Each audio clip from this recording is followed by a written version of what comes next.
محبس خیشتن منم، از این حصار خستم. من همه تن انالحقم، کجاست دار خستم. در همه جای این زمین هم نفسم کسی نبود.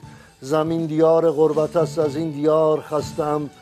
به گرد خیش گشتم سوار این چرخ و فلک، بس از تکرار ملال ز روزگار خستم. همیشه من دویدم به سوی مسلخ غبار، از آن که گم نمیشوم در این غبار خستم.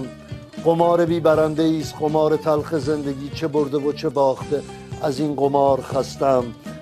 بعد یه خطشو داشتیم اینجا میخوام بگم که نذاشتیم توی ترانه خوندم. میگن کجاست آن زهر عزیز که نشأه اش همیشگی است، بس که شدم نشأه و باز شدم خمار خستم. محبس خیشتن منم، از این حصار خستم.